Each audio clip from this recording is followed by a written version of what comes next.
Guru Nanak school के चंद कमरों पर कब्ज़ा करने की कोशिश करना, ताला तोड़कर और चेन तोड़कर अंदर घुसना और फिर भाग जाना। उसमें फेक डॉक्यूमेंट्स लगाए, जज साहब ने वो भी सभी रिजेक्ट कर दिए।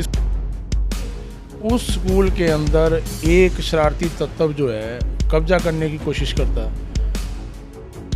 कागज़ तैयार किए गए हैं, SHO साहब को हम एप्लीकेशन लिख के दे रहे हैं। अब तो एक केस और भी बनता है।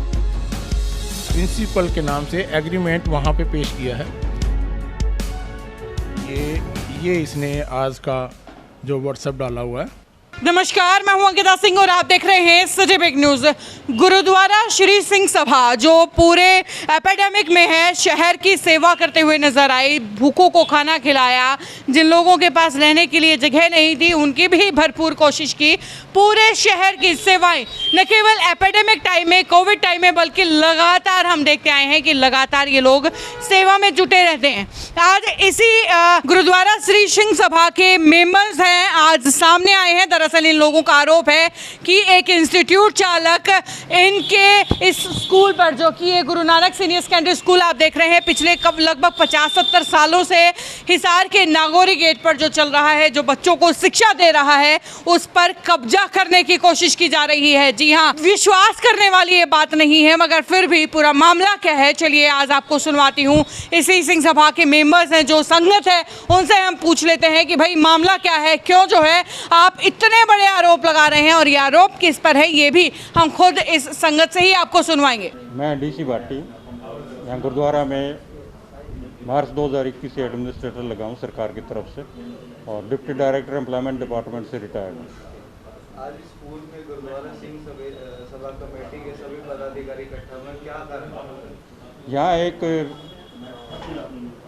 कोई DCC इंस्टीट्यूट से कोई ये कोचिंग सेंटर चला रहा था, युद्धवीर सिंह नाम का लड़का, तो उसने यहाँ ताले तोड़े तोड़कर इस पर कब्जा करने की कोशिश की। उस विषय में सिंह सभा की मीटिंग। पहले रेंट पर रहते थे, रेंट पर लिया हुआ था, अब वो रेंट पर अब यहाँ से चले गए हैं, यहाँ गुरुद्वारा का कब्जा है।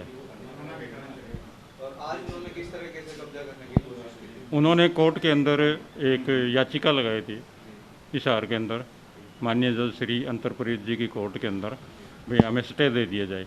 कल उनकी एप्लीकेशन खारिज हो गई, स्टे उनको मिला नहीं है। आज सुबह वो आकर यहाँ ताले तोड़कर फिर बैठने की कोशिश की उसने। सर, आज मामला बताएंगे कि क्यों आप सभी यहाँ पर इकट्ठा हुए हैं, क्या बात हुई?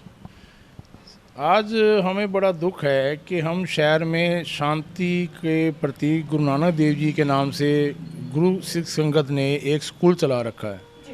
उस स्कूल के अंदर एक शरारती तत्व जो है कब्जा करने की कोशिश करता है, और जब उसने स्टे के लिए एप्लीकेशन लगाई, उसकी वहाँ से खारिज हो गई। उसके बाद भी यहाँ पे सुबह हमारा स्कूल का लेडी स्टाफ आया हुआ था, उस स्टाफ को एक साइड में करके जा करके चैन लग के ताला लगा हुआ था, उस चैन को तोड़ के उस कमरे के अंदर बैठ गया और क्लासें लगानी चाहिए। तो स्टाफ ने इमीडिएटली जो है हमारे एडमिनिस्ट्रेटर साहब को कहा, और उन्होंने हमें सबको इन्फॉर्मेशन दी, प्रशासन को भी कहा। तो हम जो है यहाँ पे आए, तो उसको ये पता लगा भी ये आ रहे हैं, तो जाते हुए ये साफ बोल गया कि मैं 12 बजे फिर से आऊँगा और फिर जो है क्लासें लगाऊँगा। और उस चीज़ को देखते हुए फिर हम सभी संगत जो है, सभी मोजिज़ बंदे जो हैं हिसार के, हम इकट्ठे हुए हैं भी हम जो है गुरु नानक देव जी के नाम से चलने वाला इस स्कूल के ऊपर किसी प्रकार का भी शांति के प्रति, हम तो उल्टा हमेशा सेवा करते हैं, सेवा के भाव से ये स्कूल चला रखा है। और आज जो है ये बंदा जो है, मुझे ये नहीं पता ये शिक्षा संस्था का वैसे ओनर है या नहीं है, और 71 साल से ये संस्था चल रही है। और जो बंदा कहता है कि मैं यहाँ पे स्कूल चला रहा हूँ या मैं यहाँ पे कब्जा रखूँगा, जब तू खुद ही सही नहीं चल रहा है, कानून की तू पालना नहीं कर रहा है, कानून का तूने सहारा लिया, उसमें फेक डॉक्यूमेंट्स लगाए, जज साहब ने वो भी सभी रिजेक्ट कर दिए। इसको फिर से 16 तारीख को मौका दिया है, अभी आप आओ अपनी बात रखो। फिर उसके बावजूद भी यहाँ पे कब्जा कर और धमकी दे के गया कि भाई हम 12 बजे में फिर से स्टाफ को बोल के गया है कि 12 बजे मैं फिर आऊँगा और मैं यहाँ पे आके अपनी क्लासें भी लगाऊंगा, सब कुछ करूँगा। ये जो चीज़ें ये कर रहा है, ये गलत कर रहा है। मैं आपको इसका एक व्हाट्सएप दिखाता हूँ जो मेरे पास में किसी मेरे मित्र ने भेजा है कि इसने ये व्हाट्सएप निकाला है, जो कि वो गलत है। इसने लोगों को अपने यहाँ पे अपनी जगह पे बुलाया भी है, जो कि मुझे उम्मीद नहीं थी कि इतनी बेवकूफ़ी ये करेगा। और हम जो है अपनी संस्था के इस स्कूल के अंदर किसी प्रकार का भी किसी तीसरे बंदे का इंटरफेयर नहीं पसंद करेंगे, ना करेंगे, करने वाले हैं। अभी हम सभी की मीटिंग भी हुई है और हमने एक डॉक्यूमेंट्स तैयार किए हैं। हम SHO साहब को इसके खिलाफ में FIR दर्ज करने के लिए, कानूनी कार्रवाई करने के लिए अब लिख भी रहे हैं और ये करवाएंगे भी इसके खिलाफ में। ये इसने आज का जो WhatsApp डाला हुआ है, एक हिंदी में ये डाला हुआ है, उसी के दोनों चीज़ें मेरे पास। मैंने खोल की चेन हटाई है आपके छोटे बेटे होने के हक से। हाँ जी, ये इसका खुद का लिखा हुआ है और इसने खुद ही दिया है। ये आप इसको भी आप ले सकते हैं, इसी के साथ में ये नीचे वाला मैसेज है और इसने खुद एक्सेप्ट किया है कि मैंने ये चैन जो है हटाई है। ये इसने लिख के भेजा है। जाली सिग्नेचर करने का भी कुछ मामला था, एक बार उसके बारे में भी थोड़ा सा बताइए। मैडम ऐसा है कि इसने एक प्रिंसिपल के नाम से एग्रीमेंट वहाँ पे पेश किया है और उसके अंदर में हमने जब इससे वहाँ से क्वेश्चन किया गया अभी ये सिग्नेचर किसके हैं, तो वो उसने ये कहा कि ये इनके वकील ने कहा कि ये मिस्टर कुलवीर सोल या इनके प्रिंसिपल ने एग्रीमेंट किया था। तो हमारे वकील ने उनको क्लियर कर दिया कि हमारे यहाँ पे आज तक कोई कुलवीर सोल नाम से कोई भी प्रिंसिपल रहा ही नहीं है, शुरू से लेकर आज तक। और जिस टाइम का ये मामला है, जो इसने डॉक्यूमेंट्स पेश किए थे, उस टाइम में मैडम नरेंद्र कौर होती थी प्रिंसिपल यहाँ की, उसके भी हमने डॉक्यूमेंट्स कोर्ट में पेश कर दिए हैं।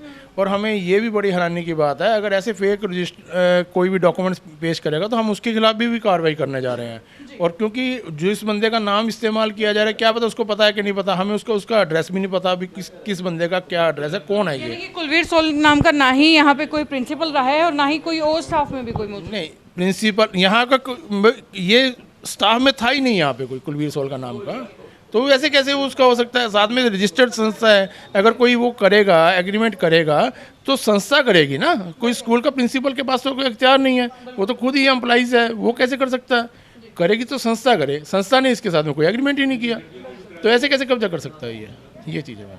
तो सर जो अभी जो व्यक्ति है जो सर बता रहे थे, उसके ऊपर आप क्या कार्रवाई करने वाले हैं, किस तरीके से आप प्रोसेस चलाने? देखो, मेरी टिप्पणी और कार्रवाई के लिए जो कागज़ तैयार किए गए हैं, SHO साहब को हम एप्लीकेशन लिख के दे रहे हैं। अब तो एक केस और भी बनता है अदालत की अवमानना का। जाली दस्तावेज़ों के आधार पर इस संस्था पर काबिज होने का प्रयास करना और उसके बाद दूसरे दिन अदालत के आदेश को ना मानते हुए गुरु नानक स्कूल के चंद कमरों पर कब्ज़ा करने की कोशिश करना, ताला तोड़कर और चेन तोड़कर अंदर घुसना और फिर भाग जाना, प्रशासन का आश्रय ले लिया गया है। SP साहब को लिख दिया गया है और प्रशासन की तरफ से एक जिप्सी परमानेंट यहाँ बाहर खड़ी कर दी गई है। ऐसा कोई भी प्रयास हम कामयाब नहीं होने देंगे। सिख संगत इस मामले में पूरी तरह संगठित है और अब एप्लीकेशन लिख के और अदालत के आदेश की एक प्रतिलिपि लगा के हम थाने की और सिटी थाना में जा रहे हैं और एप्लीकेशन देंगे और उचित कार्रवाई करने के लिए हम उनका प्रयास कर रहे हैं और हमें उम्मीद है कि हमें पूरा इसमें सहयोग मिलेगा प्रशासन का। फिर भी अगर पुलिस प्रशासन अपना पूर्ण सहयोग नहीं दे पाती है, थोड़ी बहुत देर हो जाती है, हो नहीं सकता। कानून के बाहर लॉ ऑफ लैंड ही चलेगा, ऐसा कैसे हो सकता है। एक संगठन का है, कोई इंडिविजुअल की तो संस्था है नहीं है, एक संगठन की प्रॉपर्टी है और 71 साल से ये स्कूल चल रहा है। उस स्कूल की बिल्डिंग पर कोई अपने नाम से इंस्टीट्यूट चलाना चाहे तो ऐसा कैसे संभव है। लॉ ऑफ लैंड चलेगा और कुछ नहीं चलेगा। तो ये था पूरा मामला जिसको लेकर पूरी सिख संगत आज यहाँ पर इकट्ठा हुई है। अब इंतजार है तो पुलिस की कार्रवाई का, और इसके साथ ही जो धमकी देकर के वो एक इंस्टीट्यूट चालक यहाँ से निकला है, क्या यहाँ पर पहुंचेगा, मुझे नहीं लगता है। खैर, अगर आगे भी इस मामले में कोई अपडेट होती है तो सिटी बिग न्यूज़ आपको जरूर देगा। देखने के लिए जुड़े रहिए हमारे साथ, लाइक और सब्सक्राइब कीजिए हमारा पेज सिटी बिग न्यूज़। नमस्कार।